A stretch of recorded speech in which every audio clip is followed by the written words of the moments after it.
Blog Talk Radio.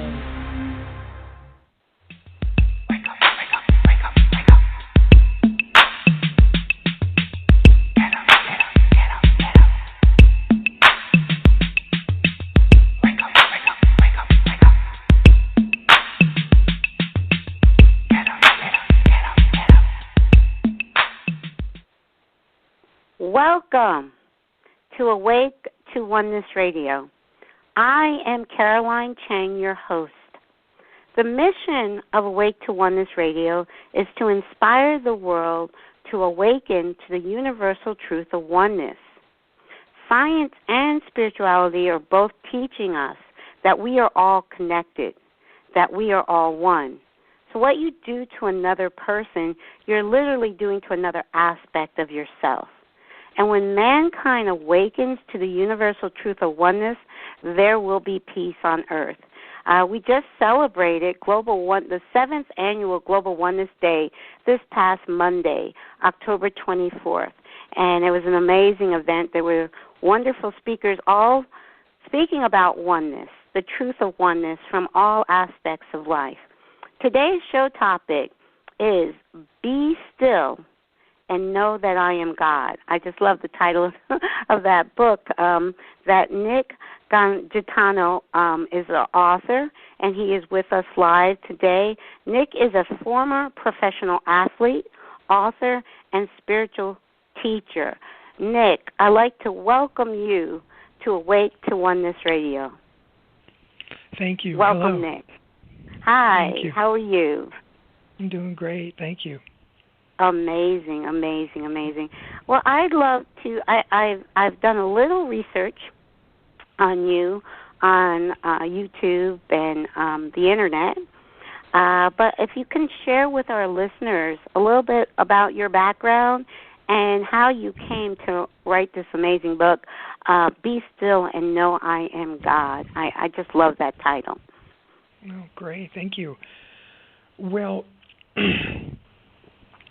the book was written in Costa Rica. I was a spiritual teacher for about 6 years prior to that, and we had moved to Costa Rica to open a center there. And when we got there, we decided that rather than doing that we were going to move to the mountains.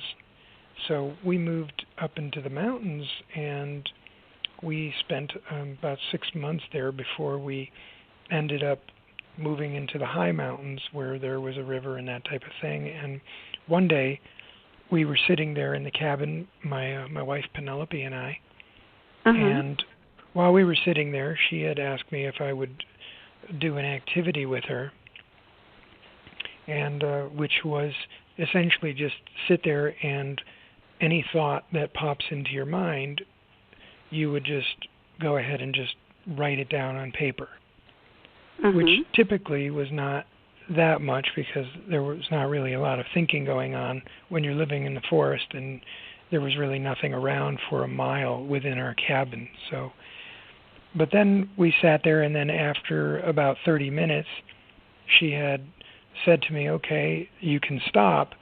And it was very peculiar, unusual for any other type of writing that I'd ever done, where it just kept pouring through. And so essentially for about 10 hours straight, I just kept writing, and I didn't stop. And that happened. The strange thing was that I woke up every day at exactly 4:15 a.m. and had a cup of Pod Arco tea ready, and precisely 4:30 I would start writing, and for 10 hours a day for 6 weeks. And so that happened every day for 6 weeks for 10 hours, and ended up with about 260-some pages, 280 pages. And now Penelope was an editor at the time for the Chicken Soup for the Soul Company, and she said, well, okay, I'll edit it. But it was a very strange type of process that had occurred where it just said, okay, now place your pen. This voice, I guess you would say, came from within and said, okay, now place your pen on the paper. And it just proceeded to cross everything out, all these different words and complete paragraphs and everything that evidently was not supposed to be there. And so here I am with a huge stack of papers, notebook papers, with lines drawn through everything. And it looked like just a big scribble pad. And then after I was done scratching out all these words, I had no idea what I was crossing out. The book was done. Mm. So I'm a little confused because yes. I know that of several books that have come through automatic writing, I guess that's called, where you put your pen to paper and you just like Conversations with God, I would say, would be one of those books where it was pretty much automatic writing. But now it sounds like it was automatic writing, but also automatic editing. Is that what I'm hearing? Yes. In fact, there was no editing whatsoever. There was no wiggle room. There was no room for misinterpretation whatsoever. Everything was rectified and clarified on the spot. And it generally came through was this: is that we were out in the forest and we were having a little bit of fun where we were channeling different beings from different time frames, different generations, different spheres and different dimensions, that type of thing, just out of curiosity and how creative we could get. And I thought, well, if I can channel all of these beings, why not just channel the I Am consciousness directly? And this was the general attitude or intention about a couple of weeks before the book actually was written. And then a couple of weeks later, that's when everything took place. And so the whole thing was automatic. And there, people say, well, I heard that you wrote a book. Well, I mean, in a sense, I did write the book, but in another sense, the book was written through me, but there was not really any sense of doing at all.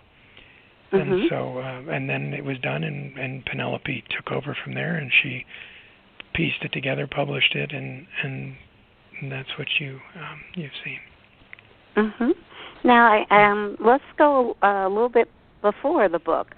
So, how did you get interested in? Because I know you were an athlete. And so, how did you go from being an athlete to get being interested in things of spiritual nature? Well, that's when I was a young boy, my father had brought in a book home for me. I think I was about 8 or 10 years old, and he just put it on the counter. It was called The Autobiography of a Yogi, and with Paramahamsa Yogananda. Now, I was a young boy at the time. I had no need for books of this kind, and so he left it there, and then one day I just took it to school and I started reading over it or looking over it, and I lost interest. And so I never really started to do anything, but I started to drop into states of meditation intermittently without really trying. And what ended up happening is, because of the fluorescent lights in the school, I ended up having a very difficult time concentrating. I could feel the part in my ajna, or my sixth chakra or whatever, I could feel it completely constricted and contracted, to where the sense of awareness of being that I felt I was in almost continuously closed off. And I felt very alienated, and I completely lost my ability to think clearly, rationally, or do anything, and I focused all my attention on athletics. And so you could say, in a sense, the energy was redirected from being able to go to the higher centers and squeezed almost down into the lower centers, where I began to excel in athletics and things that were more physically, if you will, directed toward the body. And so that was pretty much it until I got to college. And then, of course, I lost complete interest in learning anything. So you could say that I became very rebellious at that stage, where I didn't want anybody telling me what to do with anything. And I completely rejected the idea of learning. I had a complete, I guess you would say, resistance to anyone or anything that would try to tell me what to think or how to think. There was this instinctive cutoff point. And it was at that point when I had stopped thinking. It had lasted for about 2 years. And at that point, I was I was the field goal kicker for the Penn State collegiate football team. And Joe Paterno, or one of the coaches on the team, they recommended that I take a class in sports psychology, which just happened to have meditation in the class as part of the curriculum. And immediately, in the very first day, I immediately felt like I could drop into these very deep states of meditation, and I became pretty much obsessed with meditation. Nothing else was interesting to me. I would come home after practice and sit in my room for hours and not do anything but meditate. Then that was it, and then that lasted for several months, and then I just completely lost interest in everything because I started to get a lot of attention because of my success as an athlete, and dropped away from that. And so I really did not meditate again until after my divorce in 1990, in my first marriage. Yeah. So go ahead. I was going to ask you, when you were in these hours of meditation, did you have any kind of mystical experiences? I had, quite a few different mystical experiences. Some of them were they would be impossible to describe in this dimension. It could be misinterpreted. So I don't generally like to articulate those because those experiences really have nothing to do with what I consider to be, part of an authentic spiritual practice. But there were many different experiences, if you will, that took place. That at that point they were very intense and very exhilarating. But as I later on came to know, under the guidance of Ramana Maharshi, that they were in fact obstacles to the path of self-realization, in a sense that the enticements of the ego to pull one off track of turning inward for samadhi to occur or for emancipation to occur.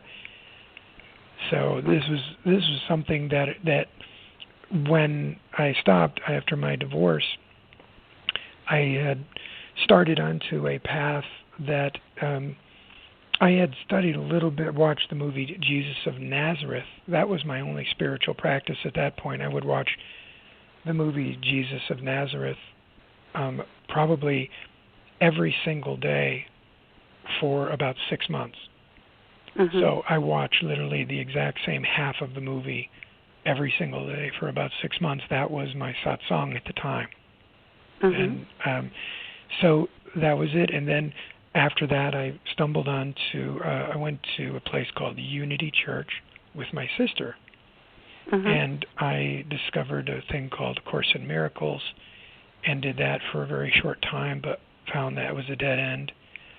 And it could take you to it, but it was not really capable of taking you really into it on the deepest level, not for completion to occur. Don't want to interrupt, but you used the word that I'm not actually sure I know the meaning of. So I think you said satsang. Yes. What does that mean? Satsang means to be in the company of truth or one that is fully realized, self-realized. So in this particular case, the actor Robert Powell, who played the character in the movie, was in fact channeling Jesus, and it was very clear because vibrationally, there was a sense of stillness that you feel when you're with someone who is coming from that, and that was so that became my only spiritual practice. So satsang is basically when those that are seeking to know the truth of who they are resonate and align themselves with one who already is fully realized. And then there's a resonance that is transmitted that allows for them to attain that vibration of inner being that is that eventually will remain permanent. It's interesting. You mentioned that you went to Unity Church, which I've visited Unity Church several years ago, but you also mentioned A Course in Miracles, which I've had many guests on this show who have kind of come to their awakening through A Course in Miracles. I personally have not studied the Course in Miracles, but from what I gather from other students of the Course, that I feel very much in alignment with the Course, even though I haven't studied it. But you were about to say something about that, about the Course? Well, my experience is that any belief system or religion, even though most in the Course in Miracles don't consider it a religion, it has a set of beliefs or concepts that are set forth in order to offset past traditional belief systems and concepts that are acquired either through religion or society. And these they're more non-dual concepts, I guess you could say. But I did not feel satisfied in that, and that it would bring about certain glimpses that were triggered in my contemplation of some of the books, not so much even in the book itself, but in a book that was written by Kenneth Wapnick called The Forgiveness in Jesus, which was a key element, I think, was in breaking away from the traditional Christianity in my eyes, which I found to be very heavy and dogmatic. So after that occurred, I remained with that until I eventually came across a book by a guy named Bhagwan Sri Rajneesh, also later came to be known as Osho. And this book was called The Book of Nothing. And the Book of Nothing, which was given to me by my sister, was just a little old black and white cover book, real ratty, beat up, didn't look like much, but was the most powerful book that I had ever read. And then after reading that for a while, I had quit my teaching job, which at that point I had become a school teacher and a coach, and I quit my job, sold my townhome, and I moved to the beach and would basically sit in meditation for about 10 hours a day for just under 2.5 years. And then would read books by Osho. There was another book called The Urantia, which I read a little bit about, just to kind of get to know a little bit more about Jesus and that type of thing, which was, at that time, he was one of my primary teachers. And then, of course, I just dabbled in a little bit of the different stuff. But then the most profound thing that occurred was when I walked into a bookstore. It was called Borders. There's no longer Borders now, but while I was walking down the spiritual book aisle, I my eyes were drawn to a book, and I pulled it off the shelf, and I made eye contact with the man on the cover, and I immediately, without even reading it, took it back to my apartment and threw it on my bed, and then every time I would look at it, I would start crying. And I had no idea. Which book is that? It was called The Spiritual Teachings of Ramana Maharshi. Oh, okay. Mm-hmm. And I began to cry, and I had no idea why, but I would cry for hours on end, profusely. And so there was a purification and a detoxification occurring, and then within 2 weeks of practicing the teachings set forth in that book, which has come to be essentially the teaching that I now share, is called self-inquiry. Okay. And the self-inquiry essentially takes place in that you don't follow dogmas, you don't follow belief systems, you don't essentially follow any thoughts. All you do is every time you have a thought, no matter what it is, you ask yourself, to who is this thought occurring? Or who is aware of this thought? And the answer is always going to be, I am. In other words, who's thinking this thought? I am. And so what this does is very profound in that it actually reverses the flow of consciousness, in that instead of your mind going out toward your thoughts, it now turns back in toward the source of thought. So the flow of consciousness now reverses. Instead of going out, it turns back, and it makes a radical U-turn and goes back toward I, and then one asks the question, who am I? So in other words, who's having this thought? I am. Who am I? And so this was the only thing to be followed, because all,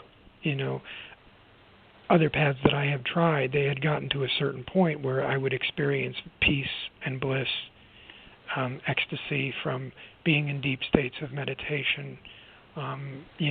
Practiced yoga for many years, and hatha yoga, traditional hatha, and that type of thing, but nothing ever lasted. Nothing ever really anchored me in the source to where I actually realized and knew beyond a shadow of a doubt that I was one with God.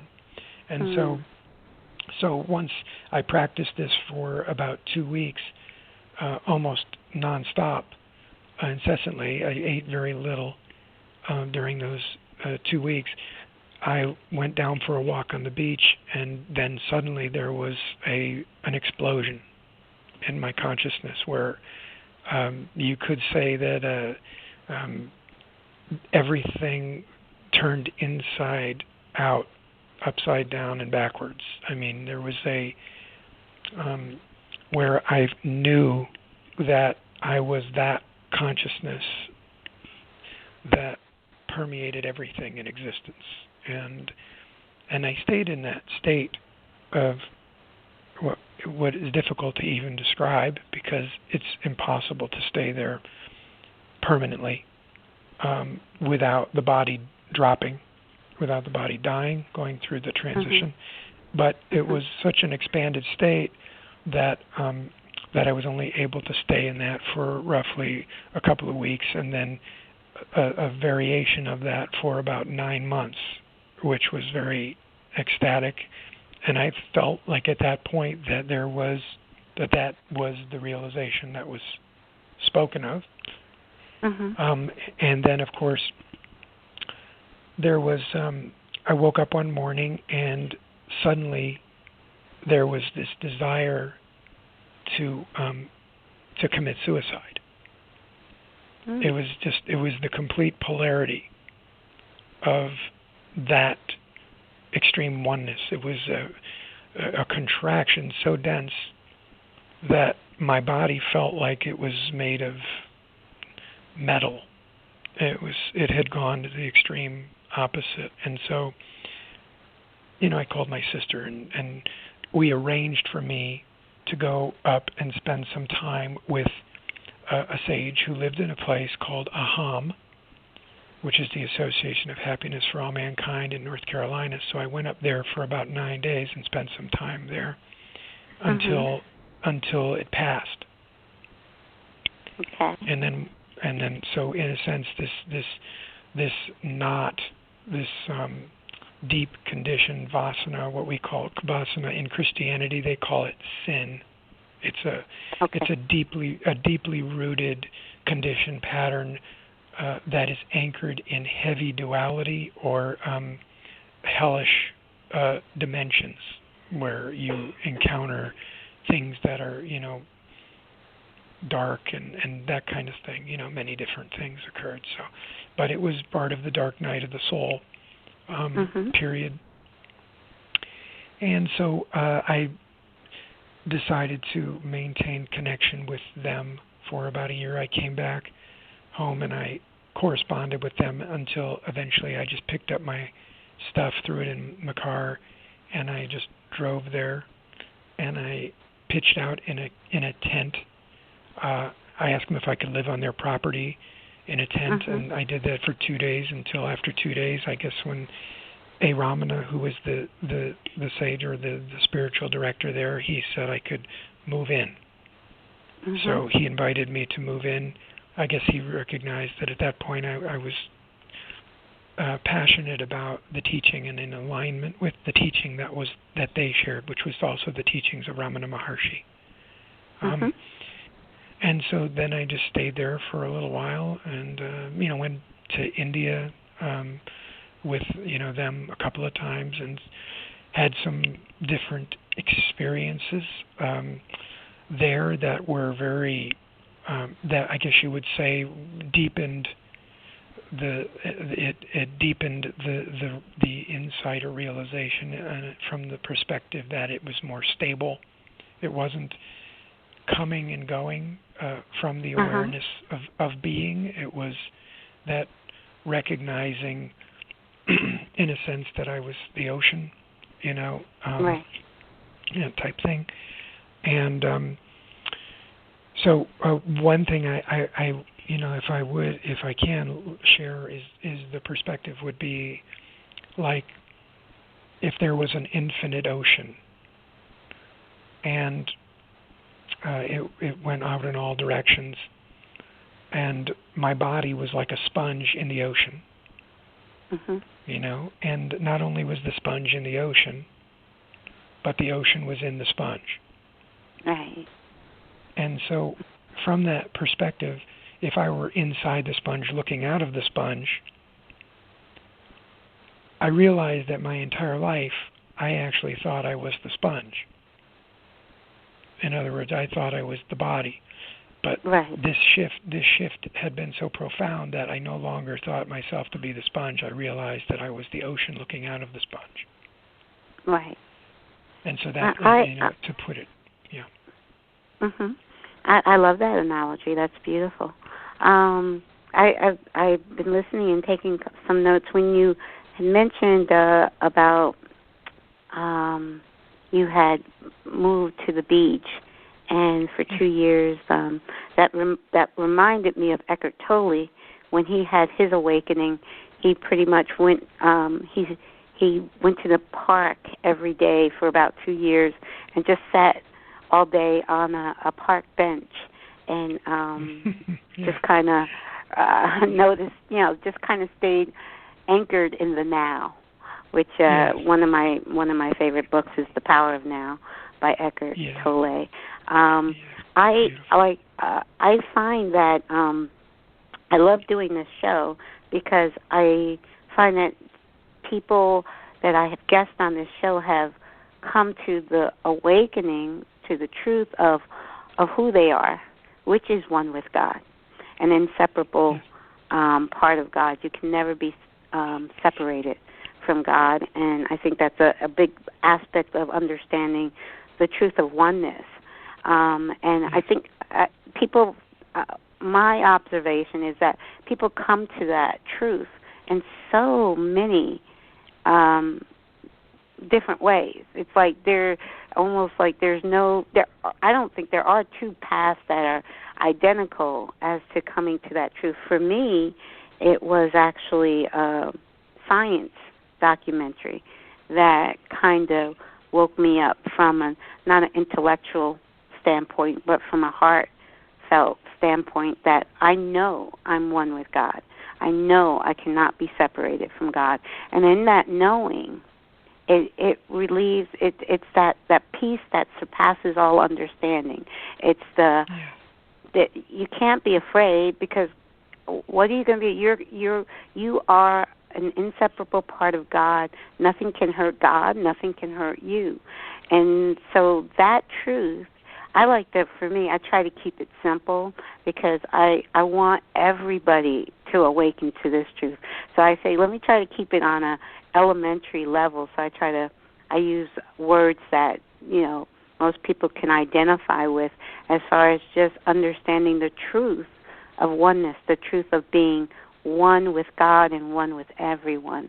So it's interesting, like I had mentioned, the Course in Miracles. I got the book. I first heard of the book in 2009. It was after I had come to the awakening to the truth of oneness. That happened in 2007. But a friend told me about A Course in Miracles. They said, you should check this out.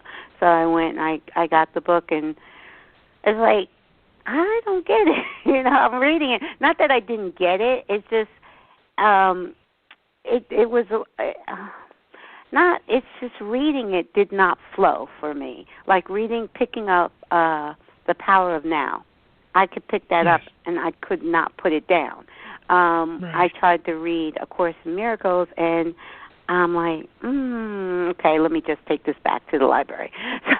But so many of my guests, many of my guests, especially this year, have resonated with that book, and it does resonate with me. The essence of oneness. What, if anything, is talking and teaching that we are all one, and that we're one with God, and there is no separation.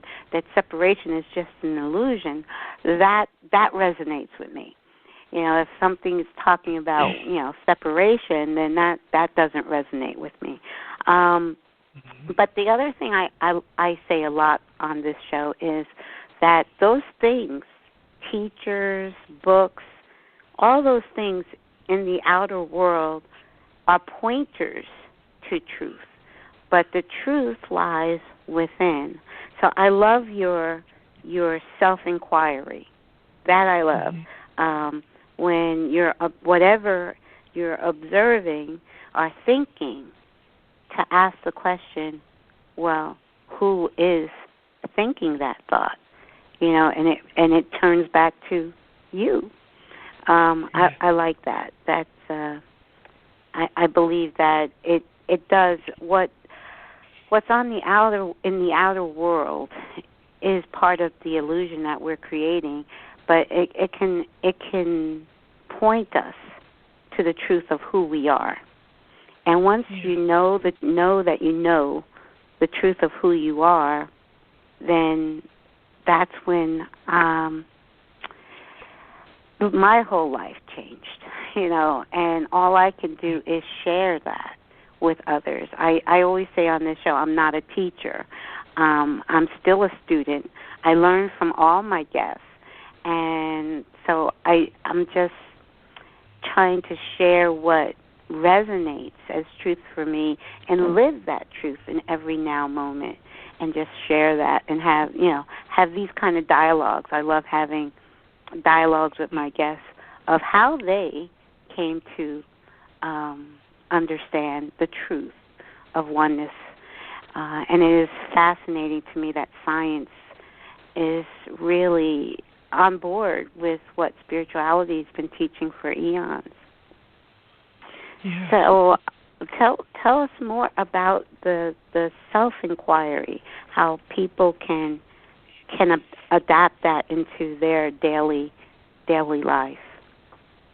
Okay, well, the self-inquiry, I think the probably the most remarkable thing about self-inquiry is that all other paths eventually lead to one of two paths, either toward turning inward through inquiring into the source of being or into God, or complete surrender. Mm-hmm. And so it's going to be one of those two. Either we collapse under the weight of the mind, I guess you would say, would collapse under the weight of its own ignorance, or the mind would be driven inward in search of the truth. And so depending on the demeanor of the seeker, it's going to be one of those essentially. The thing I really enjoyed about now all paths eventually, they kind of like streams, they lead into those two rivers, which eventually lead to the ocean. But even though many people have glimpses, like I had many glimpses, in which case I wasn't really sure whether or not there was realization until the depth of awareness and the inner stillness had become so deeply anchored that it became almost impossible for the mind to go out and stay there. So this was where objectification with form was very difficult, whereas at one point meditation was about 1%. My mind would go in about 1% of the time, out about 99% of the time. And then by the time I had practiced the inquiry for several years, then it got to the point where about 98% of the time my mind was turned inward and very, very immersed in that, and then maybe a couple of percent of the day would I actually be engaged or entertaining dialogue or interaction with people or students or people who had come in search of realization. So, but the beauty about the self-inquiry that I find that makes it so powerful is that almost every path has an element of resistance to it, or a resistance meaning the resistance to the way that their life is right now, and that they are in search of something that is going to eliminate their life the way it is. So in most spiritual paths carry a very subtle resistance which keeps the mind intact.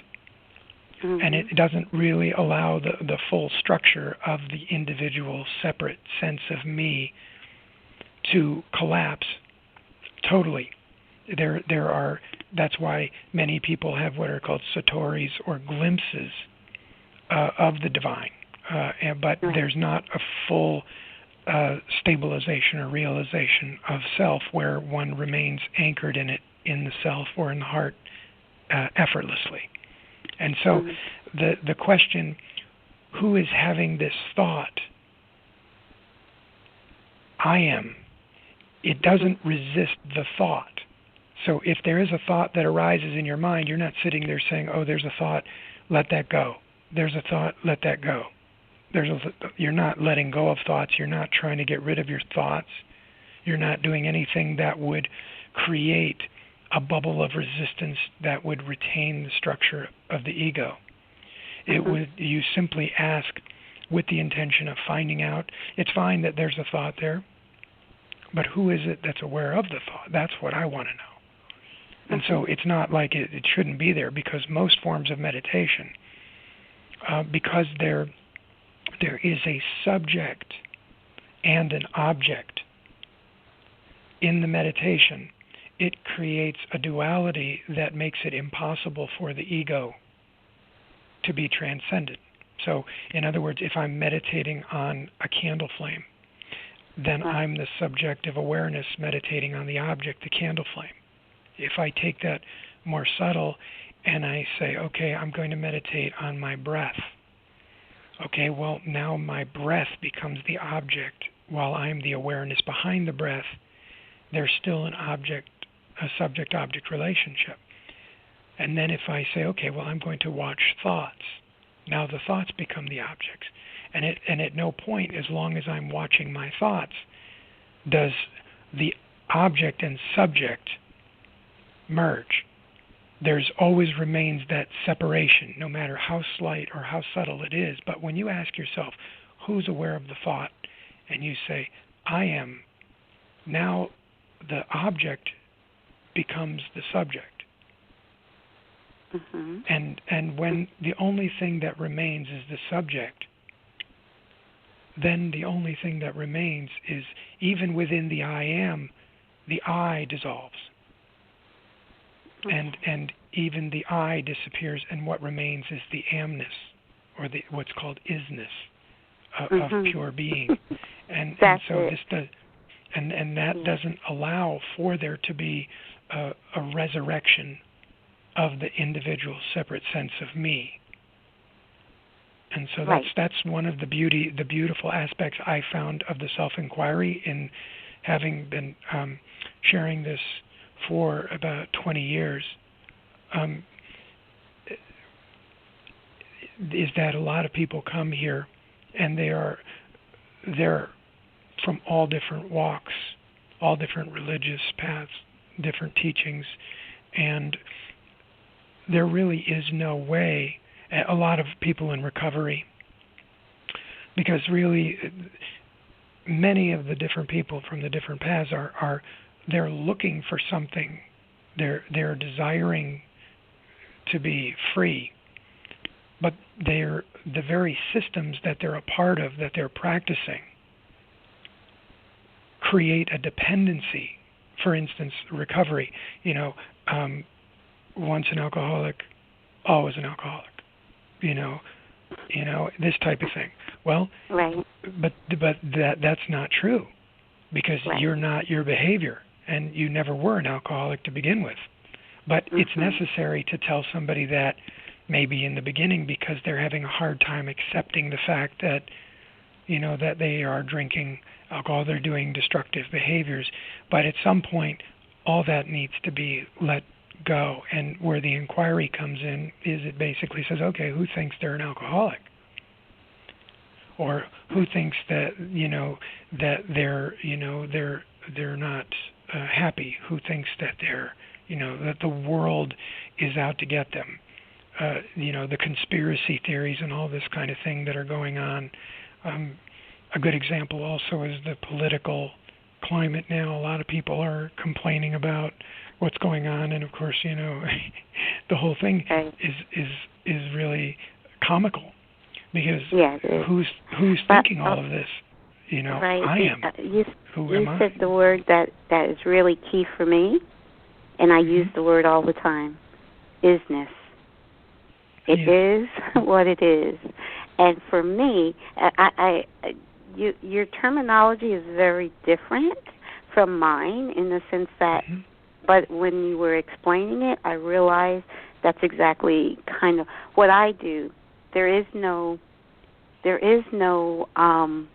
moment that is not perfect. Everything is in the now moment. That everything I desire is here and now. And that was key for my awakening, to know there is nothing to seek. There's nothing to seek outside of this moment. And enlightenment, perfection, it's all in the now moment. So you're not, and it's hard for me to put it into words, but I'm not seeking anything outside of this now moment. And enlightenment is not in the future, it's here and now. Because that's all we have is the here and now. So if you're seeking something that's not here and now, you're always seeking.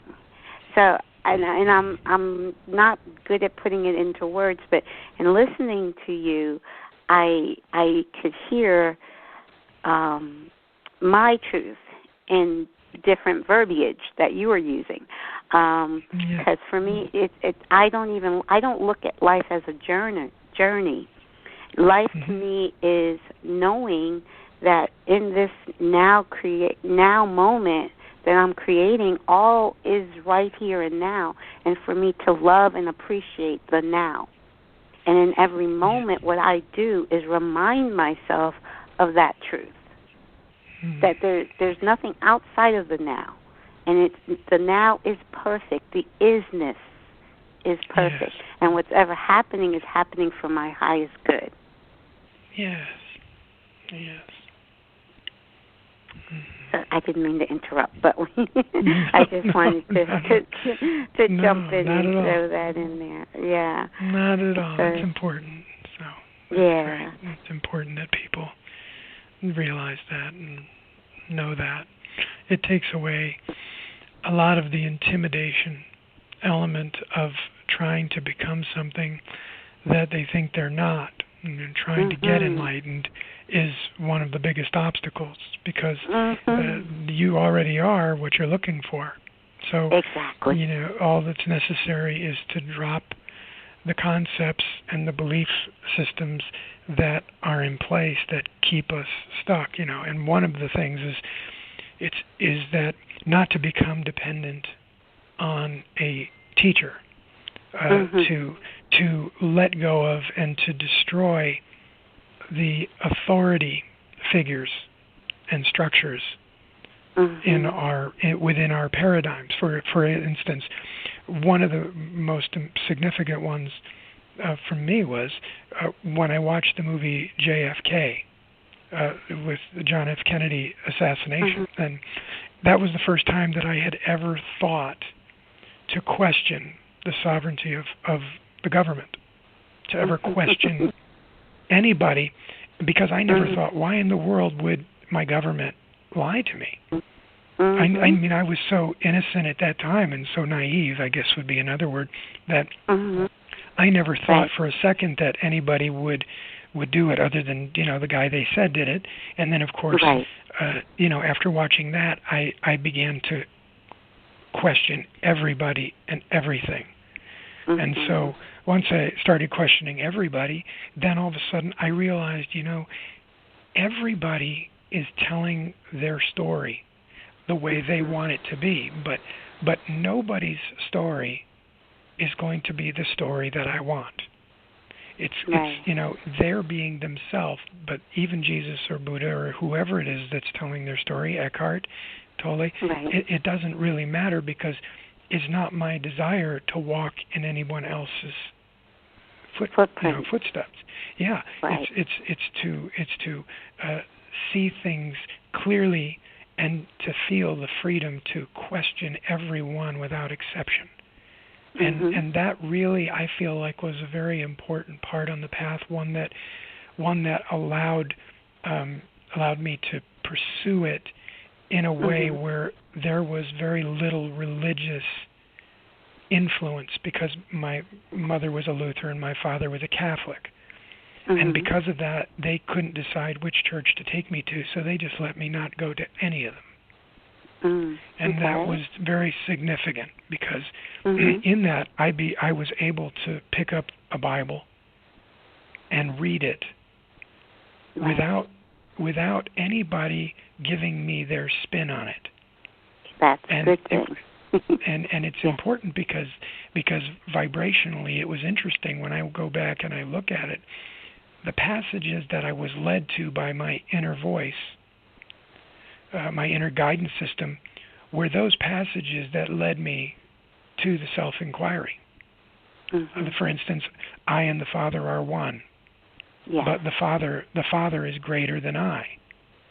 So this is the same as the sponge in the ocean, and it helped me to really see that. And then of course, moving to Costa Rica, when Penelope and I moved to Costa Rica, one of the things that was very, very powerful and very significant, and that really tied up the loose ends for me, was the book, Be Still and Know I Am God. When the book was done, the reading of the book, after having written the book, I actually began to realize that the inner voice that was coming through me, that was writing the book, was even clearer than what I considered to be my own voice, until eventually that inner voice replaced my own sense of individual voice, in which case I realized there really is no such thing as channeling. Because there is only the source. There's no such thing as channeling. There's only the source. So but that realization had to be had, and that was what the book did for me. It destroyed, because it's question and answer, the temporary duality that exists within all religions, where someone is worshiping God, or somebody is praying to God, or someone is teaching these things, which are on a more adolescent level, but a necessary level that we go through, that we evolve beyond that to where we realize, look, there is really no such thing as a God in the way that we've been conditioned to think of it, and it has to die. And so that was final, and that was the thing that the book did. For me, the book took me from a stage where I had gotten to a place where I was immersed in being, but there was still wavering. And then the completion of reading that over and over, it solidified it and made it stable. And for me, I say, I don't mean to interrupt, God for me is everything. There is nothing that exists that is not God, because everything is God, and God is everything. You can interchange it, like you said. There's no only the subject, no object, and there is nothing outside of God. So there is no thing that can exist that is not God. If it exists, it is God. So that's how I like to frame it, and that's really just that simple knowing for me made everything clear. Everything was so clear. I mean, I was, until I came to that understanding of the truth of oneness, the truth of there is only God, and we are all expressions, unique, divine expressions of God. Everything. Yes. Extensions, even extensions of it. Yes. Yes. Yes. Yeah. So it's definitely different than how we were taught. I went to Catholic school, so I had religion in school, and I never, what I was being taught from a very young age in Catholic school and in churches, it didn't resonate with me from a very young age, but I was raised not to question adults. So I was like, okay, you guys are telling me this stuff is not ringing true to me, but I guess I just have to sit here and take it because I'm a kid, So I as I got older and was able to seek things out for myself is when it came to. But like I said, for me, the oneness, understanding God is everything, and everything is God, and we're all aspects of God. We are experiencing and creating at the same time as God. So be still and know I am God. That is so true. That is so true. This has been really amazing. Actually, I'm not sure if. Okay, I'm not sure if we have a questioner, because sometimes I take questions, and I just noticed on the panel there's a caller, but I don't know if it's a questioner. Would you like to take a question, Nick? Sure. If we have, certainly. Sure. Okay, let's see if we have someone with a question on. Hold on. Alrighty.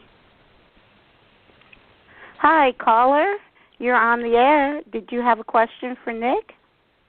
I was actually just tuning in. Thank you. You were just listening in. Okay, no problem. I wasn't sure. Okay, your name?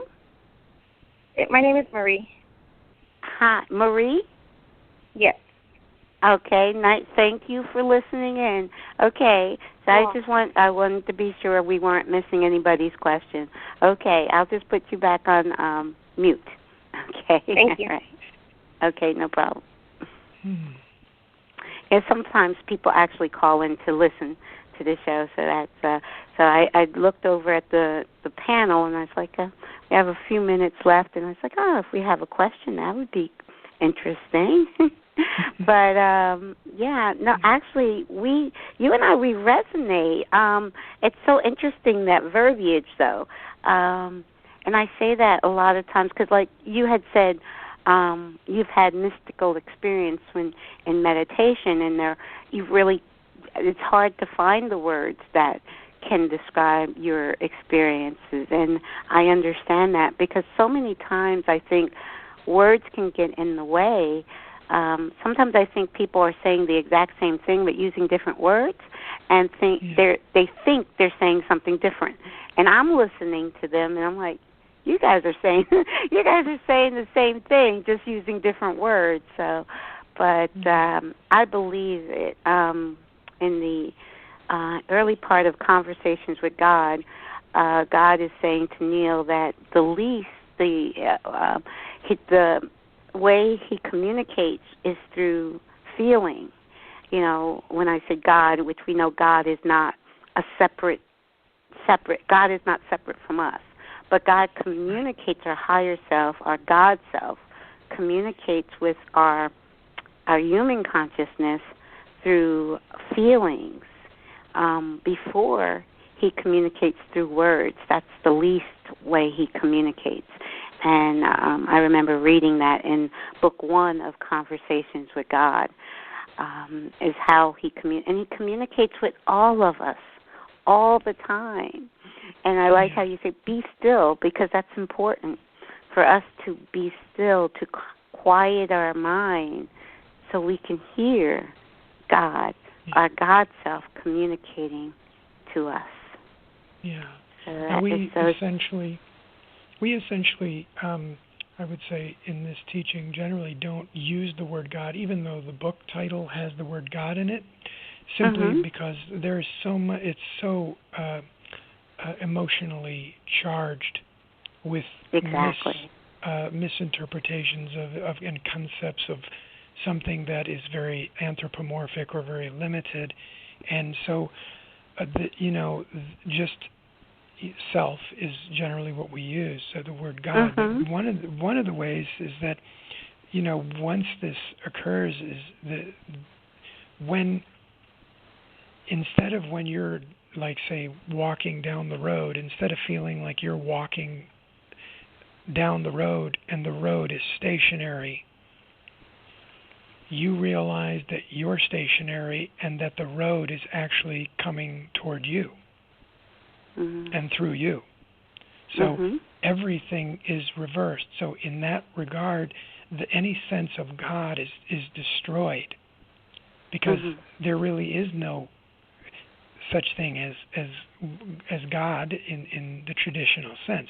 It's everything is you. It's flowing through you. And so to use the term I, or am, it makes it easier, at least in my experience, for someone to have a direct experience, because if they meditate, even if they say I am God, there's still an I and God, which creates thought. A separation. So there's still a concept, yes, it's still a mental concept, but if there's just who am I, what occurs is, with the question who am I, when asked with deep conviction, is that the flow of consciousness begins to actually invert, so that the mind, you can actually feel it like a vortex, like a little black hole that is starting to form between the head and the heart, where you can actually feel everything being pulled inward to the uprootment, if you will, within the body, where you can actually feel the tentacles of identification with the body being uprooted or pulled out, in this sense, what would be called sins. There's some scars or what are called vasanas in the more Eastern teachings, but you can literally feel identification with the body being pulled out and pulled into the heart, where they actually disappear and all that remains then is this empty central vortex of being, where nothing can escape it. And so this way, we established that it would be easier to not talk in terms of God, even though not in the atheistic perspective, but from the perspective not that there is no God, but that there is no God in the way that it has been conditioned into us to think it is. There is nothing that is not God. Right, would be more accurate. In that way. But I like, I am that I am. Yes. And notice how I put the comma after the first that. I am that I am. Yes. And I do like in the course where early on in the A Course in Miracles, you look at whatever you're looking at, you identify, like if I'm looking at a bottle of water, because that's what I'm looking at right now, I am that bottle of water, and where we, there's no separation from that bottle of water and me, and that's part of the, I think, lesson, and early on in A Course in Miracles, whatever you're looking at, you are that. I am that. I am. Or I am the I am. I am the I am. Mhm. Mm-hmm. Which is, my interpretation of that is that I am that I am. In other words, there's I am, and then there is, I am. In the biblical sense, in Exodus 3:14, where he says, "Who shall I tell them hath sent me unto you? Tell them I am hath sent me unto you." And then he said, "I am that I am," meaning.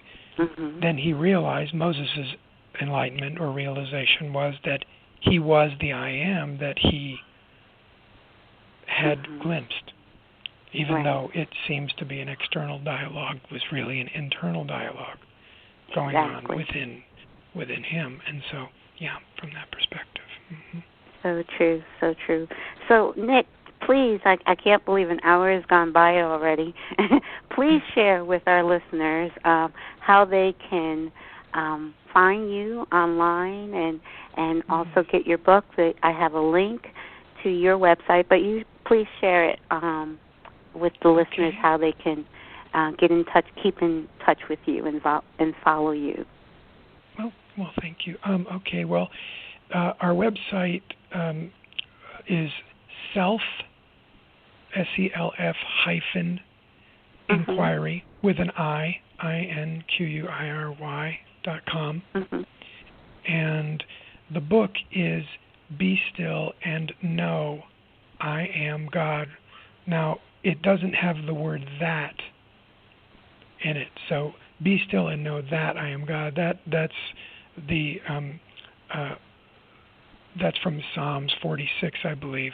But this is an abbreviated version of it that just we got rid of the word that, which was not necessary. Be still and know I am God. The direct path to knowing God within is the subtitle. So, and it's Nick Gancitano is.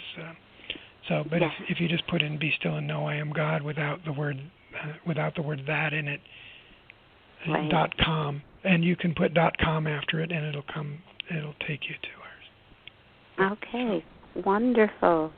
This is great. Like I said, I just love having guests on like yourself that know that you know who you are, because I think that's key. I think it also says somewhere in the Bible, know thyself. That is key.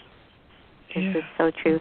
Well, thank you so much, Nick. We've had an awesome, amazing conversation. And please thank Penelope. I've had several conversations with Penelope. She is very lovely. And I'm so glad to have you guys. And I am definitely going to keep in touch via email and follow you online. All right. Well, thank you. It's nice. Thank you. Speaking with you. Great speaking with you. And you have a great weekend, too. It's a beautiful fall. You're in Florida. You don't have the fall like we have. It's beautiful fall foliage here and getting kind of nippy, but I'm sure it's pretty warm down there.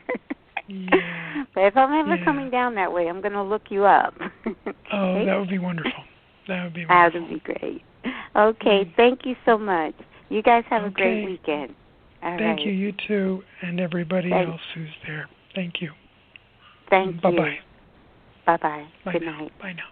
Bye-bye.